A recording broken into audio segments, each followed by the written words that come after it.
Thank you for attending today's researcher talk. I'm Richard McCulley, historian at the Center for Legislative Archives, the sponsor of this series. We've had a very full program this year showcasing some of the significant research that's been done in Senate and is still being done in Senate and House records.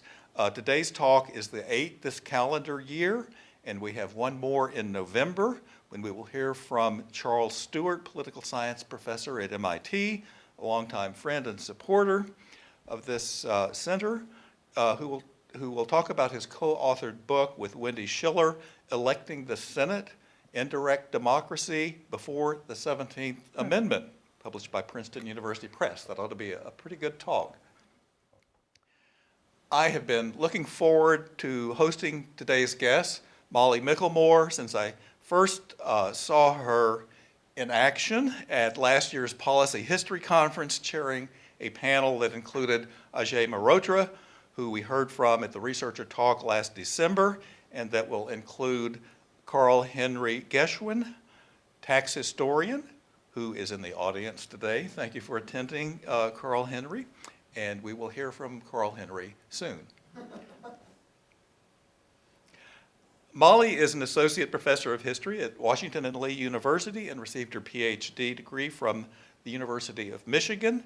She is the author of the highly regarded Tax and Spend, The Welfare State, Tax Politics, and the Limits of American Liberalism. She will also say something about her current book project, which builds on tax and spend and is tentatively titled As a Taxpayer and a Citizen, Rights, Obligations, and Democracy in Modern America. We should have time for Q&A. Please raise your hand so we can pass the microphone and pick you up on the recording. Thank you for attending. And thank you, Molly. Thank you very much. And thank you very much, Richard, for inviting me down here today. Thank you all for taking time out of your busy days to come hear a noontime talk about tax history. It's sort of a heavy lift, so I appreciate y'all coming down to hear me talk a little bit today. I also want to thank, of course, the National Archives and all of the archivists who make it possible for historians to do what we do. So much of the historical job is to look beneath the surface and to use unpublished archives to put together these stories about the past. It was sort of weird coming down here today because I made basically the same trip every day for about 2 years while I was doing research in the reading room upstairs, and so it's kind of surreal to come back, right? Not as a 27-year-old or 25-year-old graduate student, but as an luckily employed professor of history, and to sort of make that trip again in a different circumstance felt amazing, but also a little bit weird.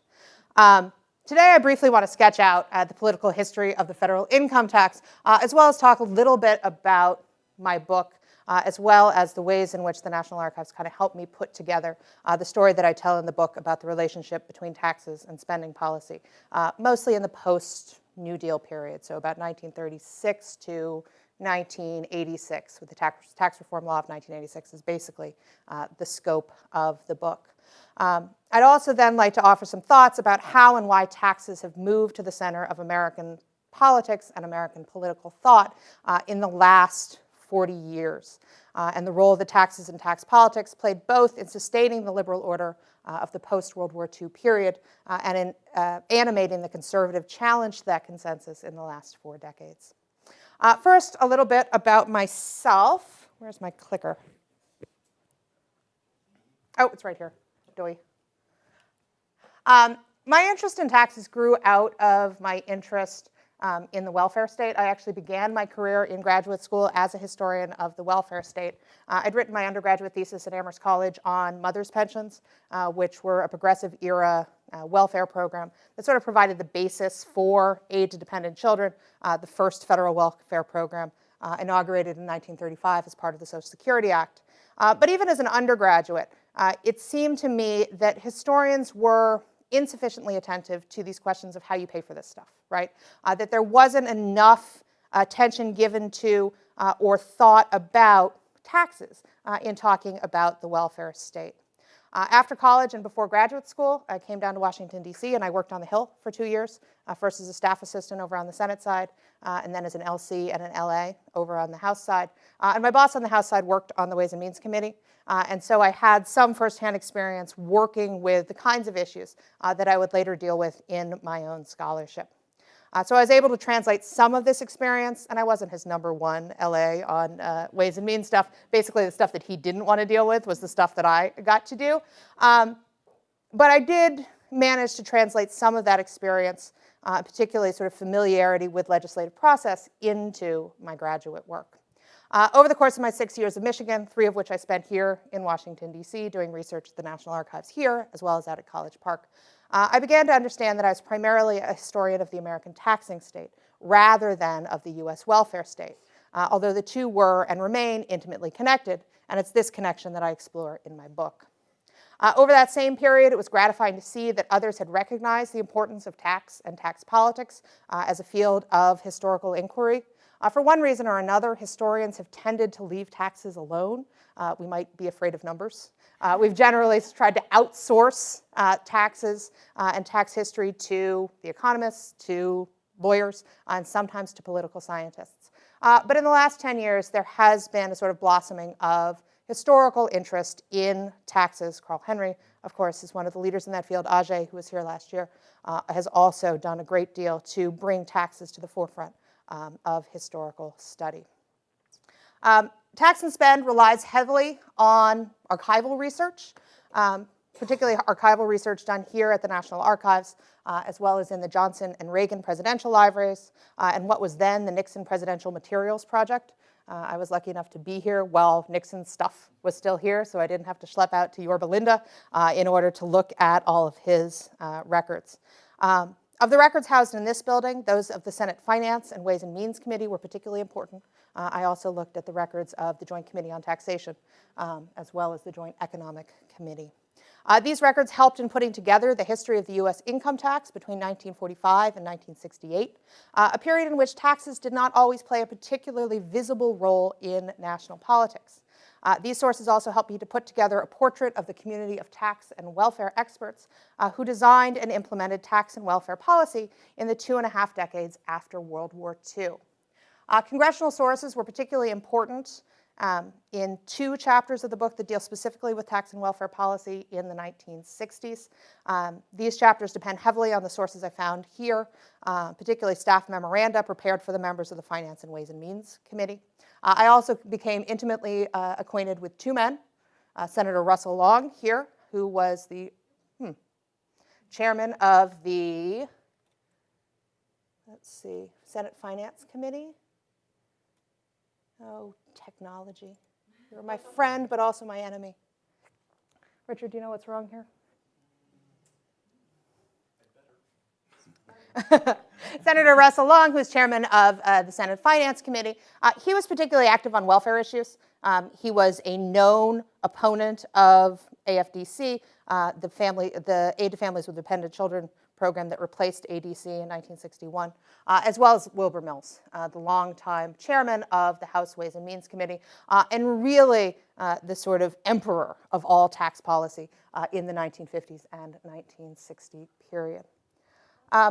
One of the main claims that I make in the book, and I can probably do this old school without any kind of tech support, although I don't know, I feel a little naked up here without my PowerPoint. I know.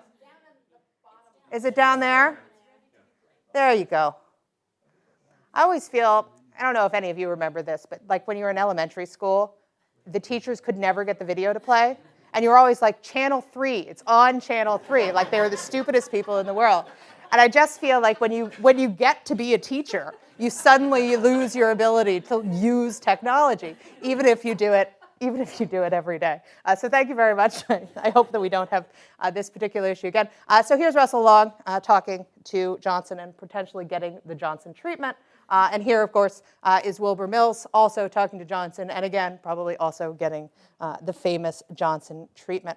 One of the main claims that I make in Tax and Spend is that while taxes have periodically played an important role in American politics, it was not until the 1970s that they emerged as a major and perennial political issue.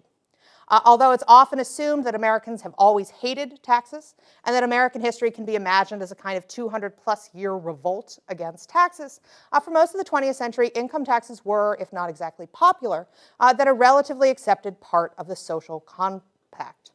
Although conservative politicians and interest groups experimented with tax politics in the years immediately following the Second World War, it was not until the economic collapse of the 1970s that taxes became a political issue, a partisan political issue, powerful enough to transform American politics. Party competition over tax policy and tax politics, I show in my book, grew even more heated after 1980, as persistent budget deficits and mounting debt required that any and all new tax cuts or spending increases be paid for. So today I'd like to take a very brief tour through the history of the federal income tax, and again offers a few thoughts as to how and why taxes and tax talk has now become a central feature of American politics. The United States experimented with a variety of tax systems in its 200-plus years. For most of the 18th and 19th centuries, American finance depended on tax revenue. On tariff revenue, rather. The American Constitution allowed the federal government to, quote, lay and collect taxes, duties, imposts, and excises to provide for the common defense and general welfare of the United States.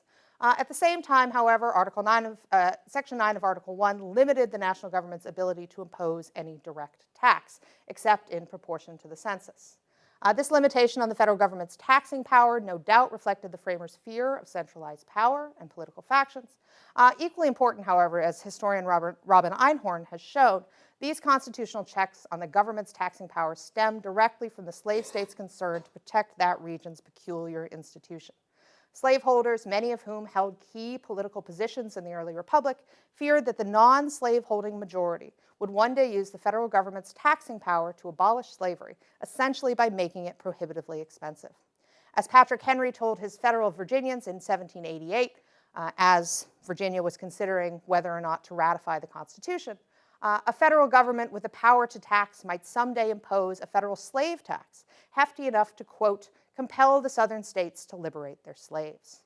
Between 1787 and 1862, American finance depended almost exclusively on tariffs at the national level and property taxes at the state and local level.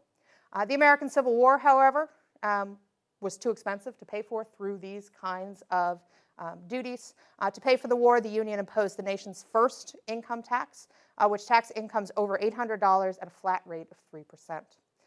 This tax eventually affected 10% of northern households, and the Confederacy did not have a similar tax. This experiment with income taxation in the 19th century was short-lived.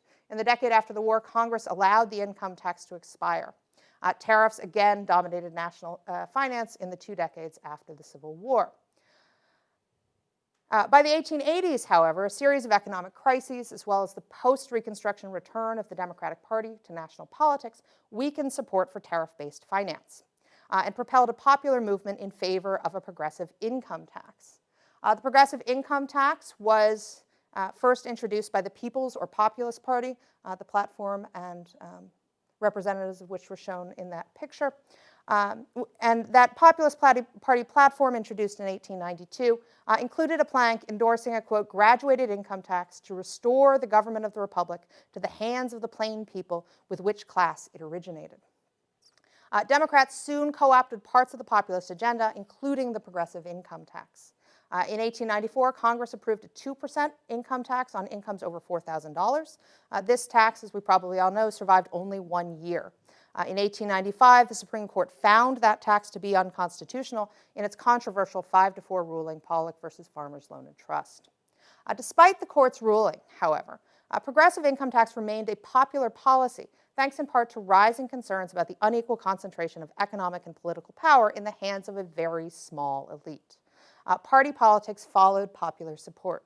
And by 1908, both the GOP and the Democratic Party supported some kind of a national income tax. The next year, in 1909, Congress, both the House and the Senate, approved a constitutional amendment giving Congress the power to lay and collect taxes on incomes without regard to census or enumeration, thus getting around the supposed prohibition in the Constitution on direct taxation. The 16th Amendment was eventually approved by the states and took effect on February 25th, 1913. The first tax enacted under the 16th Amendment as part of the Underwood-Simmons Tariff Act was relatively modest, imposing only a 1% rate on personal and corporate income. Only about 2% of Americans were subject even to this very minimal tax. The tax burden did go up in response to World War I.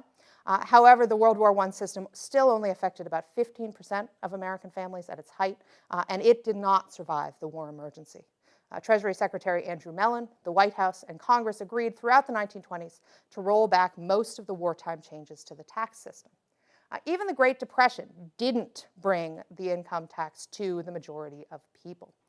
Although Franklin Roosevelt adopted a populist rhetoric to justify increasing income taxes on the very wealthy, to target what he called undesirable concentrations of great wealth, New Deal tax policy continued to rely heavily on both regressive consumption as well as the new payroll taxes enacted as part of the Social Security Act of 1935.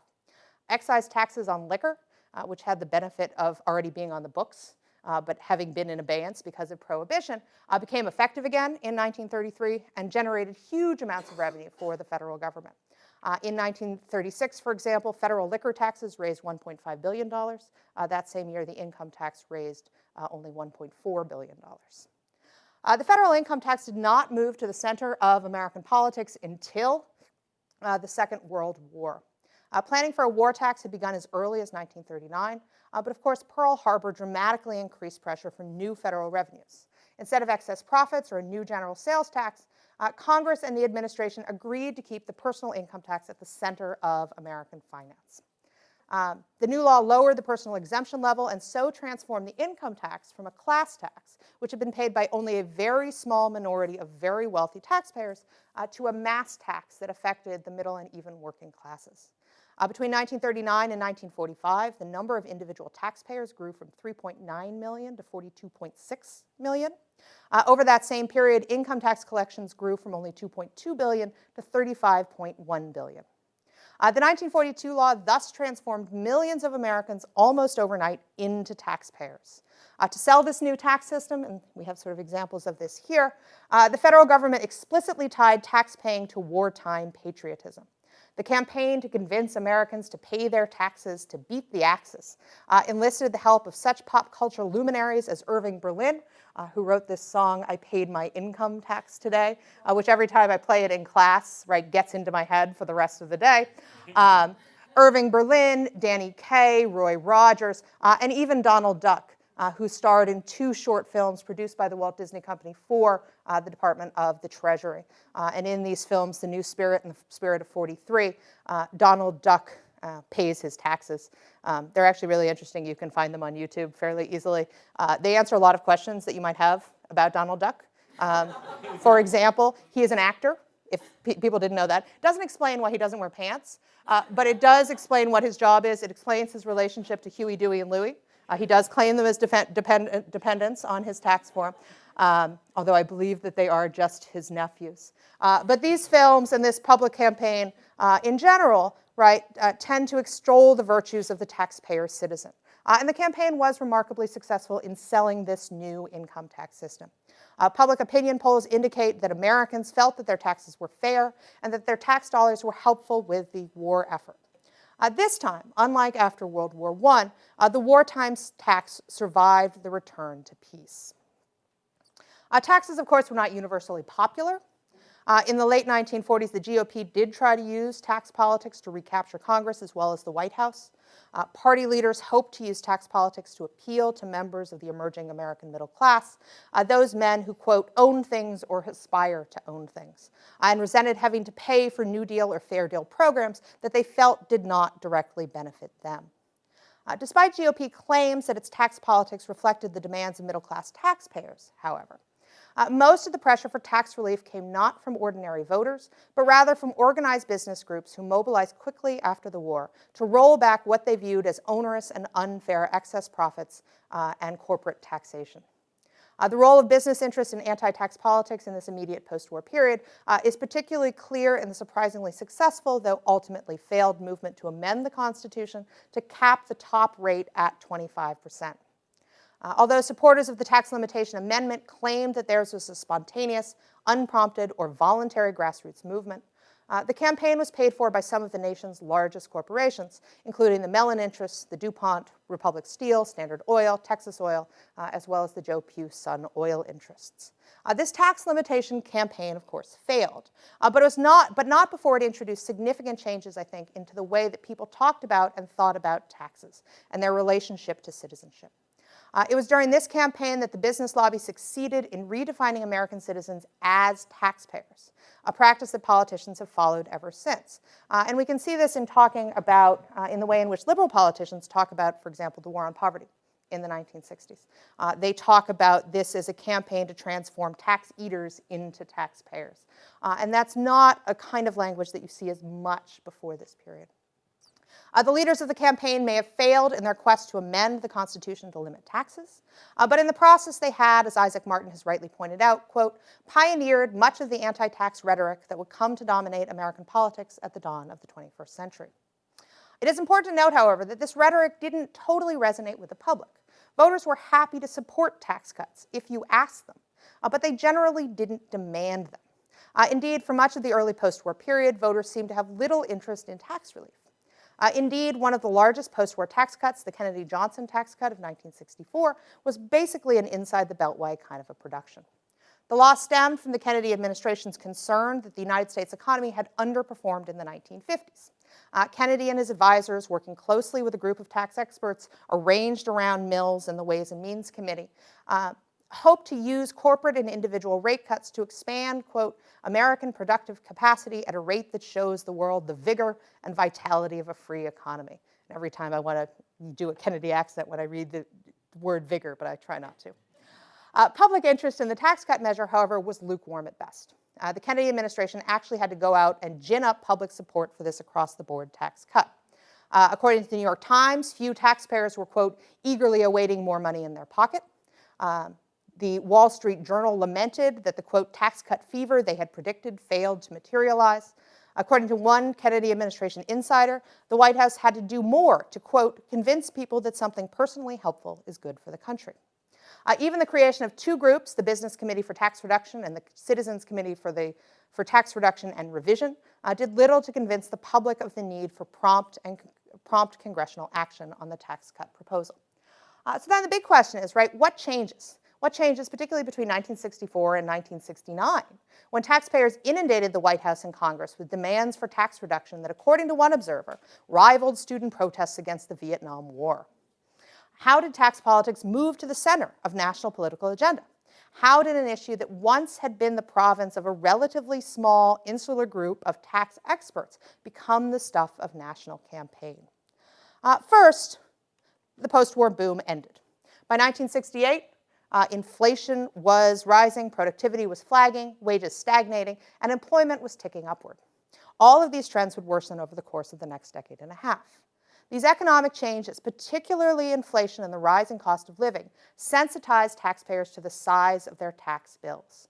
In the late 1960s and early 1970s, disgruntled taxpayers across the country founded new organizations to protect their rights and their interests. These new grassroots taxpayer groups were clearly inspired by the movement cultures of the 1960s. And indeed, as I'll show in a moment, many of these taxpayer groups were actually organized by veterans of the civil rights and welfare rights movement of the 1960s. Congressional reform, too, had an important role to play. For years, tax negotiations had been done in private.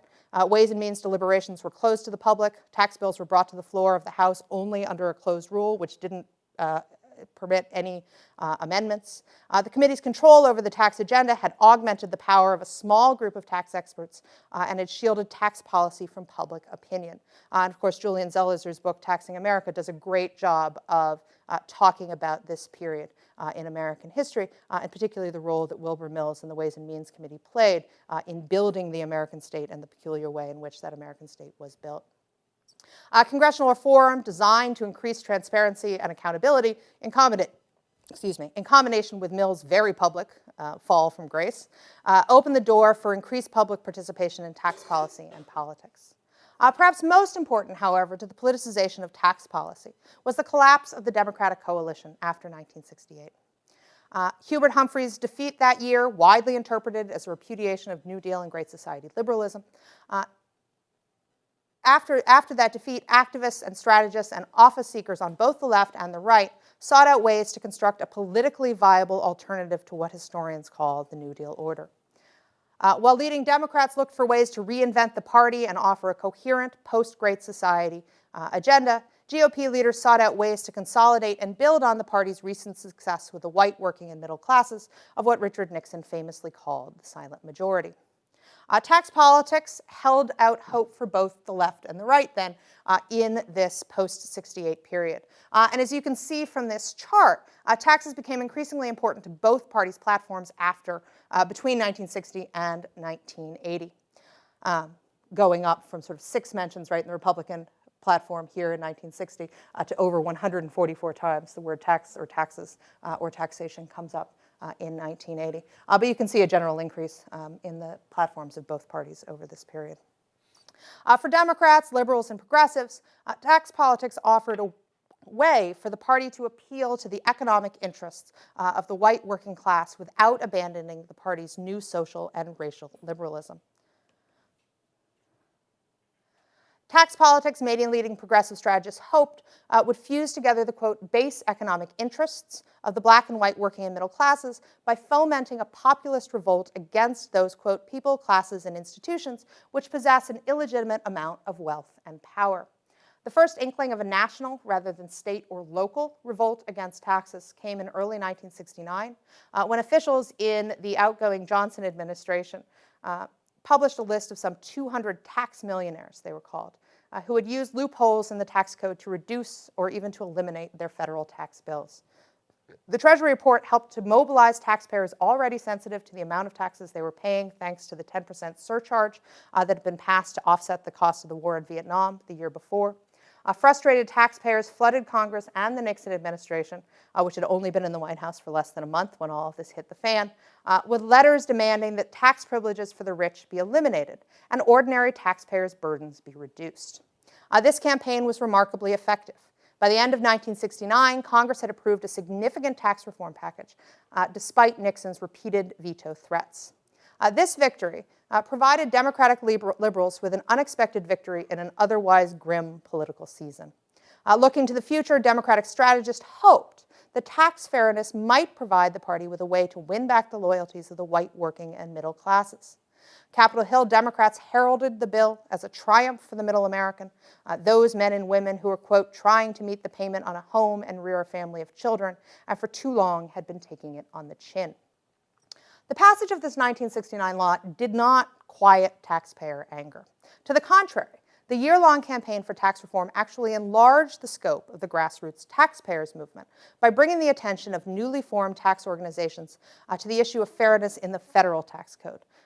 These initial groups had usually focused on local taxes, usually property taxes. But after 1969, we see new attention being given to the federal tax code and particularly to the income tax. Tax groups continued to attract new members in the early 1970s. According to some reports, by 1971, more than 2 million taxpayers had joined some 2,300 local tax organizations. These tax protesters defied easy political categorization. Some seemed to embody the popular image of the white backlash, white working and middle class homeowners who blamed liberal social policies for their rising tax bills. But others defied this backlash stereotype. In Arkansas, in California, in Massachusetts, veterans of the welfare rights and civil rights movements used their organizational expertise to mobilize low-income taxpayers and to direct public attention to corporate and wealthy tax avoiders. This agenda became even more central to the dreams of Democratic Reconstruction in the wake of liberal George McGovern's defeat in 1972. In the following January in 1973, former Senator Fred Harris, who'd also lost his job in the election of 1972, an Oklahoma liberal, announced plans to lead a taxpayer revolt aimed at reforming America's tax laws, getting the rich off welfare. The group, called the New Populist Action, planned a National Tax Action Day for April 16, 1973, the filing deadline for federal taxes. The group's public presentation, as you can see here, deliberately avoided most of the era's divisive cultural politics in favor of an economic populism arrayed against the tax privileges of the rich. National publicity for National Tax Action Day, and this was a full-page ad taken out in the New York Times, featured a white, middle-aged woman named Karen Miller who worked outside the home, not out of any feminist conviction, but rather because of her family's, quote, struggle to pay the bills. Harris was not alone among liberal strategists to look to tax fairness to give new life to a progressive majority. In 1973, noted welfare reform leader George Wiley founded a new organization known as the Movement for Economic Justice. Progressives, Wiley insisted, must use the tax code as a grassroots organizing tool, as well as a means to bring together the silent majority and the poor and minorities around basic economic security issues. Inequality in the tax code, Wiley suggested, affected, quote, people of all interests and backgrounds. A movement that aimed to challenge and remove these inequalities would bring together the elderly, Black Vietnam veterans, hospital workers, household employees, women, tenants, farm workers, welfare recipients, mine workers, daycare parents, unemployed workers, Chicanos, Blacks, Puerto Ricans, and white ethnics. Progressive tax reformers often inverted common conservative critiques of welfare to delegitimize subsidies for corporations and for the wealthies. And that, of course, is what's happening here in this flyer distributed by the Movement for Economic Justice, which I found in the records of the Wisconsin Historical Society. They've got a great collection on social justice movements. This image mobilizes the image of the welfare queen, including the fancy car, the outre clothing, as well as the cigarette, but it turns that image against the scion of the Dodge family, Henrietta Dodge. Wiley's organization concentrated, too, on the grassroots. The National Office prepared press releases, flyers, as well as other organizational tools that could be used to address local needs. The Movement for Economic Justice also focused on helping out local taxpayers or local tax groups to help their constituents directly by setting up these tax clinics. And the idea behind these tax clinics was to offer taxpayers real help as a way of getting them interested in and invested in tax reform. The Movement for Economic Justice helped local activists set up at least 125 free tax clinics across the country. And these tax clinics not only helped people to prepare their income tax returns, but also aimed to demonstrate how individuals' tax problems were actually symptomatic of an unjust system, right? So here is a real good example of that axiom of feminist or 70s politics, the personal is political. The group also worked closely with state and local organizations to plan what they called local tax happenings, directed against corporations who avoided their taxes, and to provide local groups with information about how the injustices in the current tax system, how to get a free tax clinic started, and how to get involved in legislative battles over tax reform. The Movement for Economic Justice and other progressive tax organizations, including Ralph Nader's Tax Reform Research Group, devoted much of their time to setting up trained local teams to mobilize quickly and efficiently to put maximum pressure on key senators or congressmen. Despite the high hopes and initial successes, however, progressive efforts to channel and control taxpayer anger proved futile. The continued deterioration of the national economy made it difficult, if not impossible, for progressives to use tax politics to underwrite a new progressive majority. Inflation had pushed many middle and lower income taxpayers into higher marginal tax brackets, a process called bracket creep. This then transformed earlier calls for tax reform into strident demands for tax reduction. Moreover, as it turned out, tax reform itself was a double-edged sword. Progressives were eager to point out the loopholes in the code that benefited wealthy taxpayers as well as corporations. But they are less eager to point out those so-called loopholes in the code that provided material assistance to members of the silent majority, tax breaks for home ownership, for employer-provided health care, for starting a business, and even in some cases for getting married. These forms of special tax incentives had become a central feature of the tax code by the end of the 1960s. In fact, the tax code had long done more than provide the federal government with revenue. It was an active force in promoting or discouraging certain behaviors through the use of tax deductions, credits, and special rates. formerly known as tax expenditures to stress their functional equivalent to direct expenditures. These provisions in the code were an increasingly important part of the American economic security system, particularly for members of the middle class. But although many middle and working class taxpayers benefited from these kind of preferences, few saw themselves as recipients of any kind of federal largesse. This was not an accident. Policymakers often preferred these tax expenditures to direct expenditures, not only because they were easier to get passed, right? You just had to kind of get them through the Ways and Means and Finance Committees, but also because they fit more easily with American policymakers' long-standing preference for policies that privilege the market and minimize direct government spending. The result of this sleight of hand was that beneficiaries of this tax spending were far more likely to see themselves as victims of the tax code than as beneficiaries of the tax and spend liberal state. Policymakers were so successful in building what one political scientist has called the, quote, hidden welfare state, that most beneficiaries don't even know that it exists. In the end, it was the right that won the tax revolt.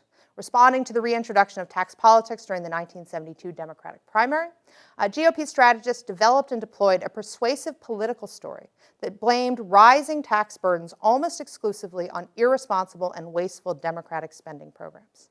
By the end of the 1970s, conservatives had successfully appropriated liberal attacks on the rigged tax code and turned them against the national state itself.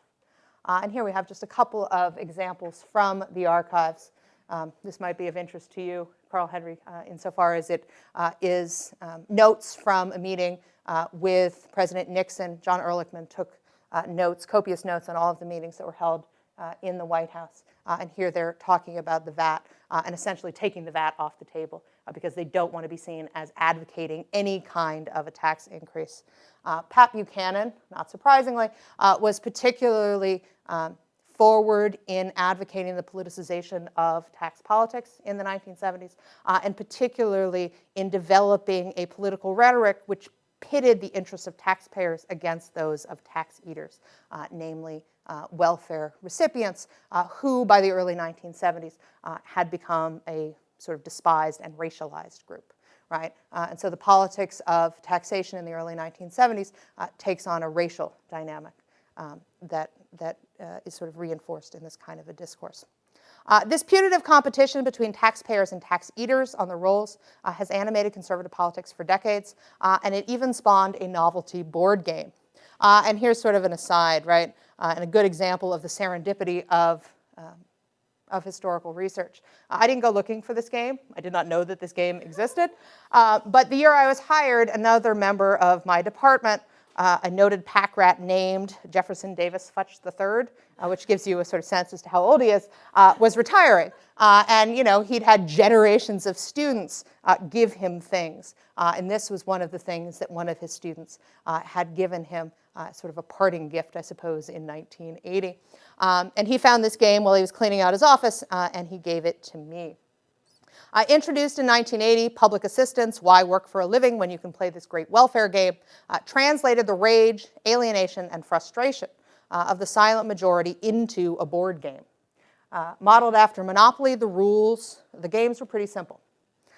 Players rolled a set of dice and moved accordingly along one of two tracks. The able-bodied welfare recipient's promenade on the one hand, and the working person's rut on the other. Reflecting the game's creators' belief that the federal government exploited hard-working taxpayers like themselves, the rules made it almost impossible for a working person to win. And you probably can't see, you know, what all of these squares say, but they're basically what you would imagine a game like this would say. You know, so on the able-bodied welfare recipient's promenade, you can go to the track, you can go to a prostitute. You can have illegitimate children, right? The sort of have illegitimate children square is one that comes up a lot, and you get money every time you have illegitimate children. Equally important, I think, the structure of the game insisted on a kind of zero-sum competition between tax eaters and taxpayers. Not only did welfare recipients and workers travel along different paths, its rules made clear that workers' tax burdens were caused by the bad behavior of both welfare recipients and their government enablers.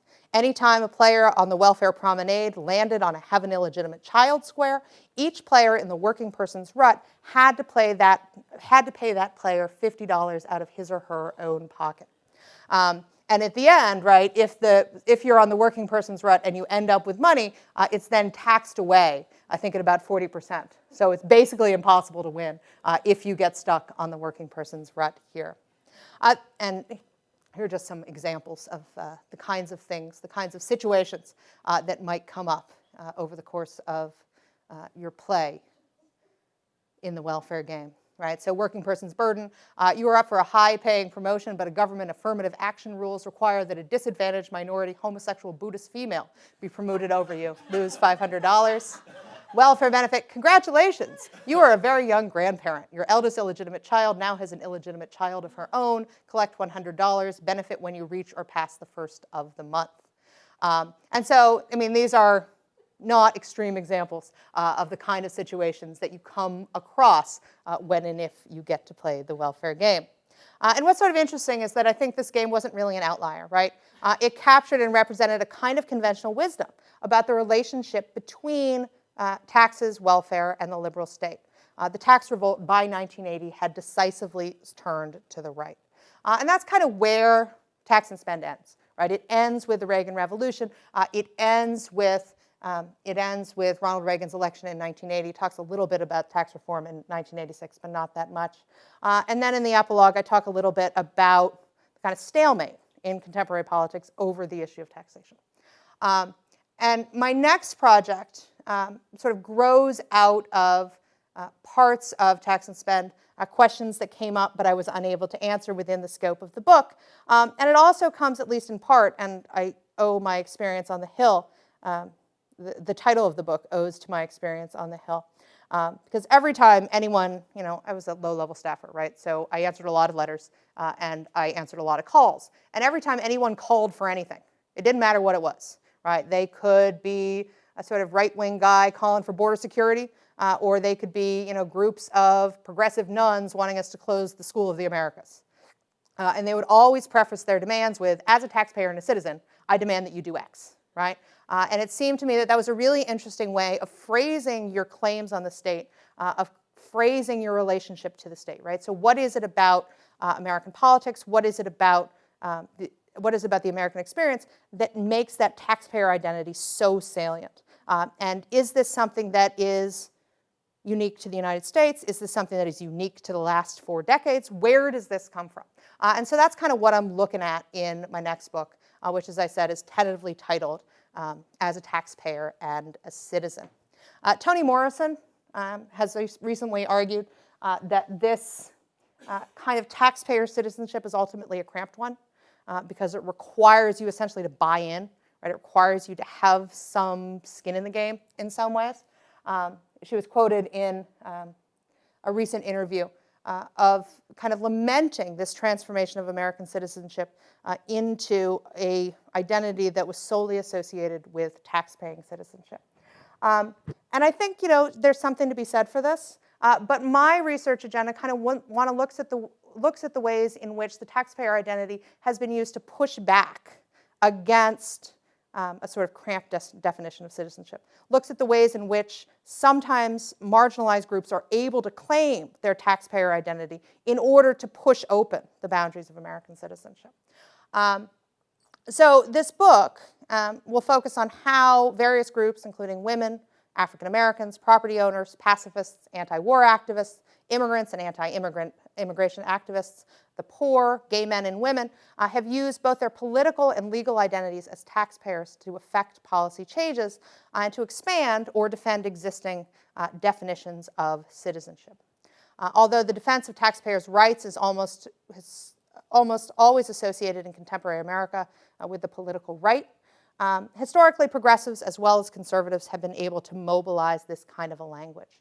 Like Tax and Spend, as a taxpayer and a citizen, sees taxes and tax politics as the key to understanding 20th century American history.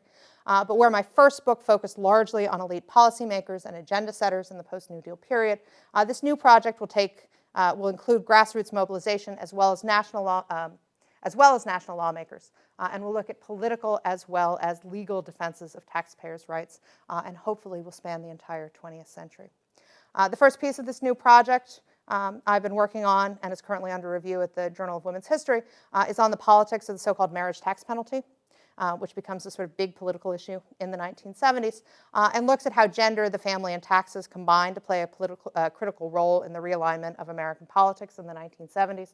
And I'd be happy to answer any questions about that in the Q&A, but I see we're sort of coming up along 10 of. So I think I'll stop there. I will thank you very much for your attention, for coming out to this. And again, if you have any questions, my husband had those made for me for Christmas 2 years ago. It's very difficult, apparently, to get knuckle dusters anywhere. As it turns out, they're illegal. So he had to have these, like, Mylar ones made in Hong Kong via Etsy. So you can get everything you want on Etsy as long as you're willing to wait. So again, thank you very much for coming out. I'd love to take any questions that you now have, and I appreciate your attention.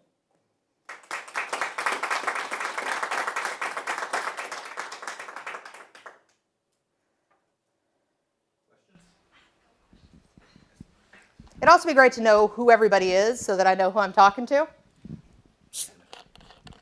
Hi, that was a fantastic talk. Thank you so much. Oh, thank you. My name is Kate, and I work, I'm a historian with the Senate Historical Office. Great. I have a couple questions for you. One of them is just that statistic that you gave about World War II, the number of taxpayers, how it dramatically increases. Do you have a sense, what's the percentage there? You gave a number of like 42 million or something taxpayers. What's the percentage of the, I don't know, the working American? So I think that, and these are going to be kind of, and Carl Hedry, you might have better numbers on this, but I want to say that about 60% of Americans owed some kind of federal tax in 1945, and about 75 had to file. Okay. Right? So the connection then between the state becomes all the much closer. So even if you didn't have to pay anything, you still have to go through the motions of filling out this form. Okay. And so in terms of kind of defining or redefining the relationship between state and citizen, obviously this is a critical moment in that redefinition, because here people are literally sort of filling out this form and sending it to the government, right? Seeing themselves as taxpayers for the first time. And the argument I think that a lot of tax scholars make is that the income tax feels like a tax in ways that consumption taxes don't always feel like taxes. They increase tax consciousness, right? So a lot of people, there was a poll taken in 1939, even though a lot of people were paying taxes on liquor, basically, right? They didn't think of themselves as taxpayers. But after 1945, they do think of themselves more often as taxpayers. May I ask one more quick one? I wanted this image of the welfare queen. I love this, like, let's redefine it, and it's a person who is wealthy and also benefiting from these types of breaks. It's interesting too, the gender component of this. Yeah. Why a woman? I mean, why is it always a woman? Right. So is that anything that you unpack in this book, or that you plan to look at any further? Or? Yeah, I mean, it is one of the things that I don't deal with gender a lot in the book. But obviously the politics of welfare are a deeply gendered politics. And the politics of taxation, too, are gendered, although in a different way. I mean, I think the taxpayers have traditionally, that's traditionally been a sort of male prerogative, right? But clearly what they're doing here is translating this gendered image of a welfare queen. Women traditionally have been assumed to be naturally dependent. And what was interesting about the creation of the welfare queen is that she was unnaturally dependent, right? She wasn't dependent on the right thing. Right? You're supposed to be dependent on your husband. You're supposed to be dependent on your father. You're not supposed to be dependent on the man, right, on the government. And so what you have here is a sort of transformation of the meaning of that dependency that is deeply racist, deeply misogynist. And here you have this, this group that is coming out of a civil rights background, is coming out of a sort of a background that is attentive to the needs of women, then mobilizing that same image against white women, essentially. So it's an interesting image. Yeah. You're right. I mean, there's a lot there to unpack. Right. Thank you. Hi, I'm Chris Wilhelm, and I remember you when you were a researcher. Oh, wow. So welcome back. We have a number of researchers that contact us who they request documents that will prove that wherever they live in Idaho is not part of the United States of America, okay. So they don't have to pay taxes. But I think it's less that they don't want to pay the tax, but it's that they hate the government and are trying to show that they are not subject to the government's authority. Is this something fairly new, or has it always been part of tax protesting? That's always been part of tax protesting. And Robin Einhorn's book, which is called American Taxation, American Slavery, sort of argues that this comes out of the early republic. And it comes particularly out of slaveholders' fears of non-slaveholding majorities taxing the peculiar institution out of existence. But what they managed to do is that they managed to wrap this agenda to protect slavery up in the language of freedom. But this is something that is sort of honed and perfected in the earliest years of the Republic. And if you look at other examples of tax protests, Romain Huret has a great new book called American Tax Resistors, something like that, that sort of traces tax resistance over the course of the 19th and 20th century. They use the same kind of language. So Idaho is not a part of the United States? Good to know.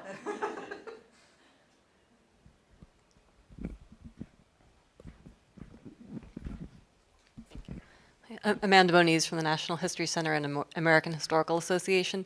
Molly, I was intrigued. You said that during World War II, with the 1942 income tax law, income tax went from being a class phenomenon to a mass phenomenon. Similarly, in World War I, philanthropy went from being more of an elite phenomenon to a mass phenomenon. At least that's the argument that Olivier Zunes and Julia Irwin make with their books about World War I era philanthropy. So I was curious, and a lot of that was, of course, wrapped up with the war effort. Right.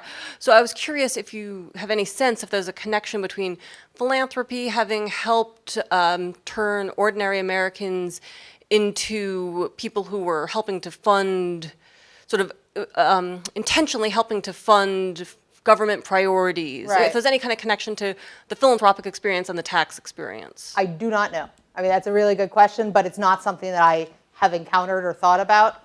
It's not something that I've read about in the literature on, World War II and the creation of a mass tax system. I don't think it's ever come up in anything that I've read, but that's a really interesting way of thinking about it. So this sort of notion of a kind of, not a fiscal citizenship so much, but a sort of social responsibility that has an economic component to it precedes, right, the Second World War and this creation of a mass tax system. No, I don't know anything about it, but it's an interesting thing to think about. Thanks. It's good to see you. You too. Amanda and I went to grad school together. David.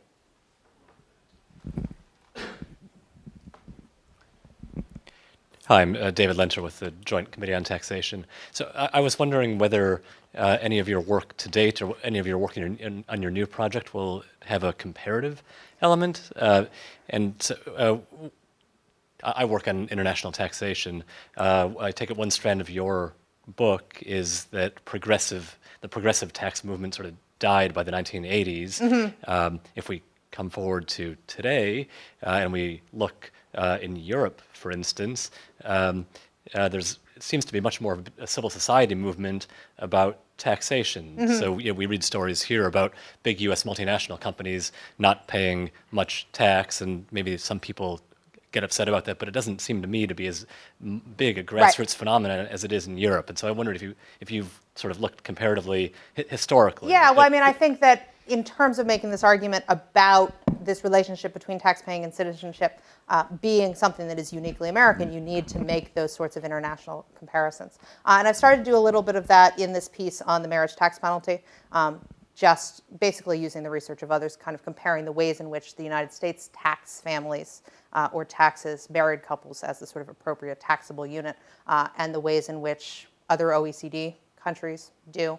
I think there's been a turn in international taxation against family taxation and towards individual taxation, in part to encourage women, particularly in high unemployment places, to go back into the workforce. And that's different than in the United States. But certainly I think that an international component will help make sense of all of this, right? Is this just the way that people think about taxes, right? Or is this something peculiarly American, perhaps unique to the post-1970 period, post-1950 period? I'm not far enough in to figure out where that comes from. I think we have time for one more question. And Carl Henry had raised his hand, and he's just the man to segue into this topic. Carl Henry Geschwind, independent scholar. I'm just wondering, in terms of what happened in the 1960s, another thing might also be that the Republicans under Eisenhower were told you cannot cut taxes because that's going to increase the deficit. By the 1980s, what is different in the US from any place else is the Laffer curve. It's that the Americans actually believe that cutting taxes will lead to a balanced budget. But I'm wondering, it's Johnson who first really pushed that. Yeah.